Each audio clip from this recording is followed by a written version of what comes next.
Welcome to the Wizards of Ecom, your no-fluff playbook for online success. Each episode is fully packed with actionable tactics you can implement in your business right now. Take your life to a higher level and excel in your online success. It's time to work on you and your business. Let's do this. Hi everyone, welcome back to Wizards of Ecom. This is Naomi, your host, and today I am super stoked to be joined by the leader of Badger Nation, the guy who might have 99 problems, but PPC for sure ain't one of them. CEO of AdBadger, host of the PPC Den podcast, and overall badass PPC strategist, expert, coach, and teacher, Michael Erickson. Welcome to the show. Naomi, thank you so much. I too am stoked to be here. That's just what I wanted to hear. Brilliant. So the reason why I wanted to have you on the show, first off, both Carlos and I are huge fans of the PPC Den podcast. You guys rock. Truly, honestly, rock. Super knowledgeable about everything when it's coming about PPC. You cover everything. So I really love that. And also, the main reason I wanted to have you on the show because I seen something common between, so our mission, it's sellers, happy sellers at the Wizards of Ecom. You have the same or very similar mission. It's like helping PPCers or helping sellers to really up their game and really stay ahead of the curve. And today's topic would be ACoS increase. It's a topic that everyone is talking about, or most agencies are talking about, and most people don't really know how to deal with this. So I would like to know first off how we can do as maybe PPCers, as maybe sellers, to really, as I was saying, stay ahead of the curve. And second of all, to understand, okay, if this is the case, okay, what's the first thing to do first off? Yeah, so this would be it. And before we're starting, first off, what is ACoS? So everyone is on the level, same level. Yeah, of course. ACoS is a magical ratio, which is the ratio between how much you are spending and how much that ad spend is generating. So ACoS stands for ad cost of sales. I like to say ad cost over sales because when you say it that way, that's literally the formula. And ACoS is probably the most talked about PPC metric ever, because a lot of times when you say, oh, how is your PPC going? People won't say, oh, my impressions are doing blank. They will say my ACoS is blank. ACoS is a tricky metric because unlike Google ads and Facebook ads, where your ACoS is isolated from the rest of your business. So like you run Google ads to your Shopify store and you get a ROAS, so you get a return on ad spend. You get a particular ROAS and that is it. It's not as if that is influencing your social media. It's not as if it's influencing your organic sales on Google. However, on Amazon, ACoS is a tricky metric because not only is it the ratio of how much you're spending and how much revenue you're generating from that spend, but Amazon has this interesting downstream effect where you can spend money on your ads and that will get you more reviews, which will maybe give you a better conversion rate, which will help your organic sales. So ACoS is a very complex yet simple at the same time metric for Amazon advertising. I think that's the most brilliant answer that I heard so far. It's not like ACoS is this like divided, but like really like a thoughtful answer. So I love that. All right, so please go on. Yeah, I was going to say, I was going to make some joke about, of course, I am very brilliant, so it makes sense. But no. Please go on with the jokes because I'm just the same. And people are like looking at me, you're so weird. I'm like, yes, I am. And I love to be weird. Yes, that's right. So yeah, definitely. All right, so now that we understand kind of, I think hopefully you understand because you just gave a brilliant example what ACoS is. Now we understand what ACoS is. ACoS increase. Mm-hmm. What is causing it basically, and what is not causing it? What is normal to happen? Yeah, so I would say that because I've been doing PPC for e-commerce for just about over 10 years now, and I started on Google ads like 10 years ago, and then I pretty quickly picked up Facebook ads. And then also people were asking back then. I was so lucky to have a client who was selling on Amazon like 10 years ago, because it allowed me to like see Amazon ads like super duper early. And I'm super duper grateful for it. And it was back in the days where the person was like, I don't even know if I need to be on Amazon. Do I want to be on Amazon? And now, it's a general consensus that most people, you launch an e-commerce brand, and it's the exception to not run on Amazon as opposed to the rule today.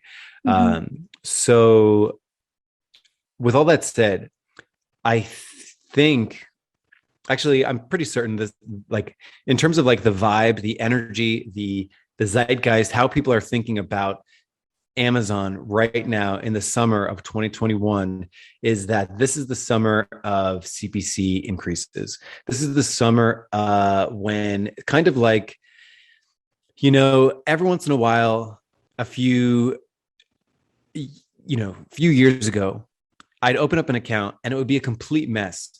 However, it would be doing fantastically because of the low CPCs. If you have a very low CPC, you can get away with anything. Maybe your keywords aren't perfect, maybe your bids aren't perfect, maybe your campaign structure is off, and you just have low CPCs. You get a pass because it doesn't matter. I think of the early days when I first started looking at digital marketing. People were running ads on Google for like, click here for a free iPhone, and it's like a total scam. But like they got hundreds and thousands of people to enter their email for a quote unquote free iPhone, which was a spam. It's like a scam. Yet they were able to get away with these low quality landing pages, these awful offers, because they were only paying like 20 cents, 10 cents a click. So you just have a free pass to do anything when CPCs are low.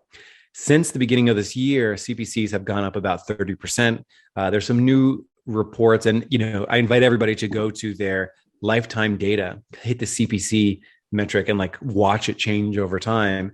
I'm not surprised when I see people's like average CPC from a year ago be like 30% up, and 30%. In terms of absolute numbers, like if you were paying $1, now it's just $1.30, that might seem insignificant. But when you multiply that out by all of the clicks that you get, that's a massive jump. Wow, that's a great one. First thing that was going through my mind is like inflation, Right. But it's really, really similar to that. So in this scenario, okay, first off, being aware of CPC increase in this case. And I love that you were mentioning, okay, even if you have a very bad structure, if your CPC is really like low, no one would really care because, you just spending just a little bit of money. But in this scenario, let's say you're in a very competitive niche. What can I give as example? Like supplements, let's say, and you're paying very, very high cost, like PPC in a CPC. In that scenario, still it's the 30% increase. Is it higher? Is it like, does it depend on the niche that you're in, the CPC, or how do you see that? Yeah, that approximately 30% increase is from our internal data, from a couple hundred accounts, as well as like I've Googled like other companies. I think Tenuity also came out with their own metrics, which said the same thing. So I've seen a couple validating metrics. It seems 30%-ish seems to be the overall trend. And, it's interesting too, because this is pure speculation. But I kind of have this like thought that Amazon knew where the CPCs were low, and they were just like, let's just nudge this up a little bit. And I wouldn't be surprised because you see phenomenon like this on Google, for example, where you could bid on a keyword that is a nonsense word that's like not even a word that nobody else would have searched ever, but like you still don't pay a penny, like you still don't pay 2 cents. And it's always like, well, why is that? So part of the reason I think that is, it's like all of these platforms, Google, Facebook, Amazon, they all have like a minimum that they want, like the minimum like average that an advertiser should be paying. And I'm sure it's based off of a whole bunch of different factors. But I believe Amazon is kind of doing the same thing where it's like, okay, can they go find the average landed cost per click per category node? And then if they spot an anomaly, they're like, let's just nudge this up a little bit. Let's make it a little bit more expensive to get somewhere. So I believe that happens on other platforms, and I sort of believe it happens on Amazon too. Definitely. All righty. So now that we are aware of the phenomenon, how can it be differentiated by, let's say, you're talking a lot about structuring your campaigns, and if you don't have a structure, or maybe like experimenting with new keywords, and that can also cause the PPC increase. I'm proving you that I'm the fan, so I'm listening to the podcast. Yeah. So here, like, how can you tell, okay, it's really, this is happening because of Amazon, and it's not something that I did, for example? I find, I have conversations with people that are just like, they are just sort of struggling with like, I just had a conversation yesterday where somebody, they signed up with an agency somewhere, and then they like used some tool somewhere, and then like they eventually came to us after like going through the motions and like going through a couple different people who were not, the owner of the company was managing it. He decided to like hand it off to somebody, then a software, then like somebody else, then a software. And like he had been on 6 months, and it was really, really tough because now all of a sudden his campaigns were completely different than what they were 6 months ago. And he was like, all right, like, let me erase all of the last 6 months. Let me re-upload my old campaigns from 6 months ago, re-uploads them, and they don't do the exact same thing anymore. Meaning like, hey, you were bidding 75 cents in the past, you were getting maybe 30 orders a month for that keyword. And now when you bid 70 cents, maybe you only get 10 orders a month. And like that kind of thing is happening. And I'll be honest, I was telling that story and I don't remember your original question. I love it. I love your honesty. Yeah. So that was my question. Like, how are you aware of the fact that, hey, this is what's happening really? Yeah. That's exactly it. So there's a lot of people that work they would casually update their campaigns. So like their campaigns were sort of stagnant, and like they didn't need to touch it because it was working really well. And then all of a sudden, slowly but surely, things weren't working the way that they had once worked. And like the most extreme example of that is somebody like re-uploading their old campaigns via a bulk file, because they had a bulk file export from 6 months ago, and they go to re-upload that, and it's like not doing what it did in the past. Brilliant. And also the clicks are there. Do you see the same amount of clicks and less sales, less orders? Yeah, I think it depends. I think you may see the same amount of clicks for more, like you have to spend more to get the same amount of clicks, or you're spending the same and now you're actually getting fewer clicks. Got it. Yeah, that's pain. That's not big good time. news. Big time. All right. So question, do you believe in such thing as like, because there are so many people who say and advocate people who are going to click on your ads just to get you out of your budget, and so they can like up their game in PPC. When can you say that that's the case versus now that it's like happening all over the place? Like, do I believe that a rising ACoS is it the cause, or how can you differentiate when is that this is really a rising ACoS versus I'm being attacked by a competitor or so on? Or for example, for me as a seller to realize, hey, this is normal what's happening, versus like, hey, this is not normal and I should be super aware of. Right. Does it make sense? Yeah, I mean, you can look at a change in conversion rate over time, because if you're just getting clicks without orders and your conversion rate is way worse, then that could be a symptom of like click fraud, as I believe that's known as. But, I think because this CPC itself is rising, I don't necessarily think, people should be quick to assume that it's just like a competitor clicking on their ads.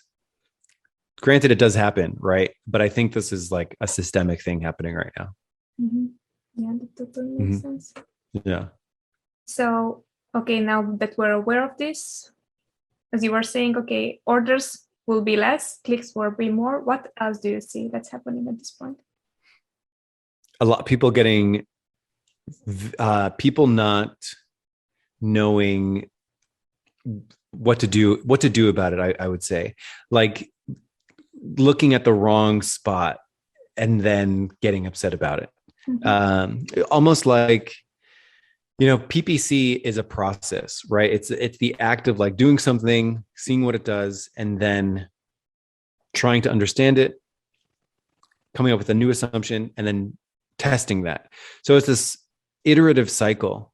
And I think the issue that I've seen is people are too quick to want to, like, I see a lot of people sometimes land in my inbox who have used like 5 different agencies, and like they're blaming every single one. And that, I feel like, is a dangerous like line of thought, because like, what are the chances that 5 agencies in a row were just totally incompetent? What's more likely is that the person might be expecting it to be exactly the way that it was a year ago, and that simply may not be possible. So or it just simply requires iterative testing, and like real magic happens like when you get into that routine of like, what's happening, why is it happening, what can we do about it, let's test this. Did it work? Awesome. Why did it work? Let's go apply it to other parts of the account. Did it not work? Let's find out why. What are we going to test next? And like, that is where the magic happens. It's not as if it's like some kind of slot machine where you hit the slot machine and then maybe it works, maybe it doesn't. It really needs to be an iterative process where you are learning from last week. Like, what did we learn last week? Well, what did we test last week? What are we going to do this week differently? And like, that is what high performing marketers on Amazon do. I love that. Yeah, really love it. And there, as you were saying, okay, testing at this point, how would you test, or how would you structure the testing so you're still like not blowing up your budget? Yeah. So the thing that I think is most helpful at addressing a rising ACoS is really understanding first, where is it happening? What I mean by that is, it's possible that it's not happening in the entire account. Like, it's possible that maybe one campaign that used to behave a certain way isn't behaving the same way anymore. So I think, like, if you're looking at month over month results and your ACoS goes up, the first thing that should be done there really is like finding if you can, the individual ad group that actually had the uptick. Because once you isolate that, it makes the conversation a lot easier. I feel like a lot of people will see a rising ACoS and then just like bulldoze the entire account, or be ready to bulldoze the entire account every single campaign. They'll be ready to hit it all with a hammer, when instead you really want to be more surgical about it. You want to go in and like find the individual ad groups that are misbehaving. So like, that's probably the first thing in terms of approaching a rising ACoS that becomes really important. Like, where is it actually rising? And it is like, I even mentioned at the start of this episode, like, oh, go look at your lifetime data and watch the CPC change over time. Even still, like, when you're looking at it on a smaller time frame, like the last 30 days versus previous 30 days, it's incredibly helpful to know where the ACoS increase actually happened, so that you have a much easier time explaining it. I see a lot of people that talk about their account's ACoS, and the next thing that you should do from that, okay, my ACoS is up, where is it going up, is probably, it's a way more important question to ask. And it's an important question to ask probably even in good times too. Like, if you didn't experience an overall account ACoS, it's still helpful to know movers, like who was moving up, who was moving down. Because what you don't want is like all of your campaigns that are doing well to compensate for your campaigns that are doing poorly. So by knowing exactly where the change was, that can be really helpful. I love it. Very surgical. I love that approach, because otherwise, as you were saying, most of the time what I also see people doing, like, they have no clue what's going on, and then like the alarm, is going on. Yeah, what's going on? It's like, yeah, I mean, it's stressful. It's so stressful. Yeah, definitely. And I love that you were saying, okay, try on a small scale, see if it works, and then implement it further. correct? Big time. Mm-hmm. Big time. Okay, brilliant. And that takes time. If there's an account that experiences an ACoS increase, it may take a couple days to actually pinpoint where and actually come up with, a thesis as to this is why I believe it was happening. This is what I think we should do next. And that's an important step. Yeah, definitely. And because there are so many ad types here, have you noticed one particular where the increase happened, or like overall? I've been seeing a lot of expensive, like individual ASIN product targeting. Mm-hmm. Yeah, that's probably and I think that's true primarily in sponsored products. Sponsored brand video, I still feel is pretty good CPCs. Sponsored display can be hit or miss. Sponsored display seems like a bit of a bucking bronco right now. Like it can be very expensive and it can be very cheap. So it's definitely worth starting low with those and then inching it up, seeing where you end up starting to get clicks and playing around with that. And I would say too, standard sponsored products, just straight up keyword targeting has gotten more expensive as well. Yeah, definitely. And it's funny that you were saying that also on product targeting. So for example, in one of my products, it's like $4 to be on my own page. Like, what? But at least it's me on the page. It's not someone else, So yeah. What? That's a perfect example of where I think the bids are nudged upwards. So I think part of it is Amazon knows, because if you were targeting it and it were to naturally show up in an auto sponsored product, I would assume that it probably won't cost $4 for you to appear there in an auto campaign. But all of a sudden you take that same target, you put it in a individual product target, and then all of a sudden it costs $4. Yes, strange stuff like that happens. And I think to prevent at this point, besides, you said, being surgical and being very analytical, this is happening where it's happening. But besides that, is there anything for us to do, like a seller? Yeah, I think one thing that makes it really easy to manage an account is having more segmentation, because that allows you to more easily see what the expensive parts are and what the inexpensive parts are. And what I mean by that is, and this is a concept that is not foreign to digital marketing, but I think it's new to a lot of Amazon companies that sell on Amazon, which is different campaign types should have different ACoS targets. And these are things that, instinctively, I think most people understand and most people know. So for example, the easiest example of this are your own brand and competitor branded, both search terms as well as search keywords, as well as product targets. So if you were to have your own branded term, obviously that has should have a very, very low ACoS. That includes your brand keyword as well as your branded products that you are playing brand defense on. Mm-hmm. And what you don't want is that to be in the same ad group as a competitor term, for example. Because a competitor term is going to be the complete opposite. It's probably going to have a very high CPC and a high ACoS. So then the question becomes, well, if you have those in the same ad group, is it more difficult to analyze those results and allocate appropriate budget? And it's well, you can't allocate different budgets to your branded terms and your competitor terms if they're in the same ad group. So it helps to segment things like that. And then you can go even further. How much is it worth it to have a competitor conversion? Would you be willing to have an ACoS of 80% to grab an order from a competitor? And a lot of people would probably say yes. I would be willing to spend a little extra to get a competitor keyword.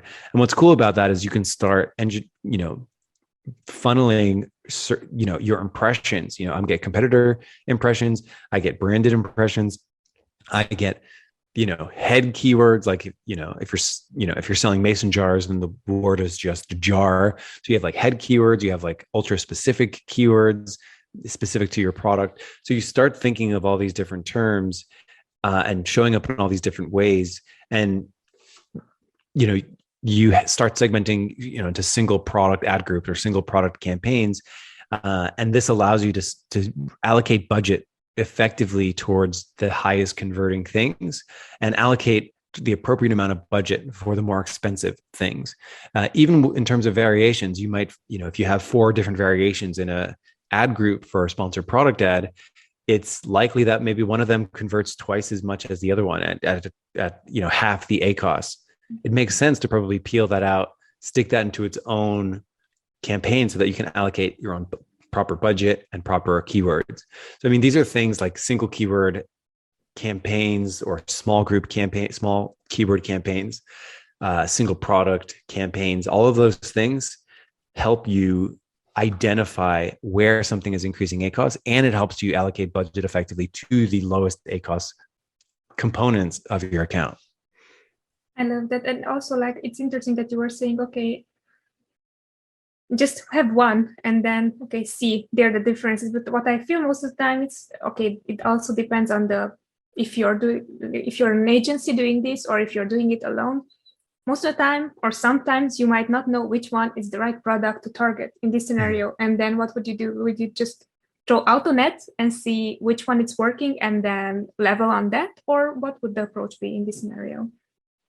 In the scenario, if the campaigns have already been running, you would want to run some kind of product ad pivot table. What I mean by that is it's like so if you have one product in like 5 different campaigns, what you'd want to know is what is the combined spend for that product across all 5 of those, and what is the combined revenue from all 5 of those, ad revenue, what is the combined organic revenue, what is the ACoS, the combined ACoS for that product, and the combined total ACoS for that product. That should, as well as like combined clicks, combined orders, all of those kinds of metrics can be really helpful at helping you identify your highest converting products. So allocate, like combining all that data, because when you drill down into like one product ad inside your account, you're looking at just that one spot and it might be doing fine, but it's possible that in another place it might be doing really poorly. So like you want to have a pulse on like how a product is doing in your entire account, as well as be able to see the breakdown ad group by ad group. Michael is dropping some really like wizards nuggets here. Like that's super, super cool. Like, see, this is like, I love to like chat about these things because most of the time, even if it's obvious, you wouldn't have thought about it, and right. It's like, it's nice to talk with someone about things that you think that you already know, when it's like, ooh, you can do that. So yeah, sellers helping sellers here. I hope PPCers are happy PPCers. I'm not a PPCer, but I hope that I can bring value here. Brilliant.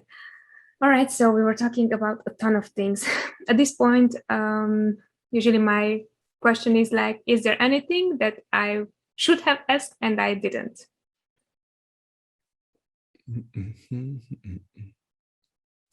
I mentioned the being surgical component, looking at things time over time, and that iterative process. I think we covered a lot of goodies there. Yeah, I agree. He is brilliant. I agree. He's the leader of Badger Nation. I agree. Yeah, definitely.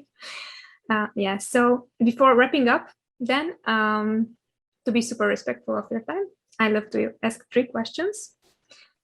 First of all, if you would have a superpower, which one would be? Easy answer. I really like this is an X-Man's superpower. Nightcrawler from the X-Men, he can like teleport from one spot to another. I think that's my favorite one. Just to like click my heels together and like be somewhere else. Go to the beach, go to the mountains, and just in a blink of an eye. That's pretty awesome. Love it. But you will still remain Michael, so you wouldn't change the form as well. You don't want his like looks. That's right. Yes, I'd still be me. That's right. There you go. Nerding out. So great. What purchase you've recently made that helped you up your game when it comes to PPC that was $50 or less? I think that it would be Actually, I think a gym membership is probably the best thing any business person can get to be just a stronger performer. I think the discipline and the tenacity and all of that stuff required to like show up and go to the gym on a regular basis. It's almost like your psychology can follow your behavior. I think it's an interesting concept where it's like, oh, I need to become this like really disciplined person, and then I'll start going to the gym.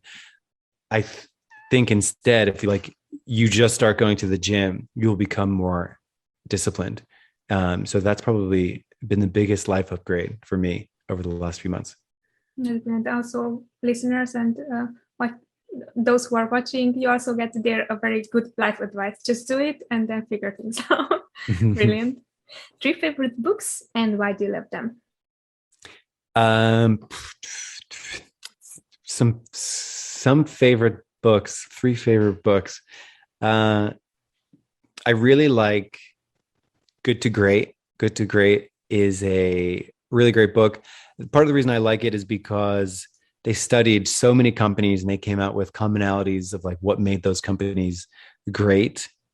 So it's like a really data-driven business book. And if you think about it, that's a sort of rare. A lot of business books are like from someone's thoughts. And this one, they actually like did a huge comprehensive study and came up with some commonalities of businesses that are strong performers. I really like that one. Something else that I really, really enjoy was, it was really fun.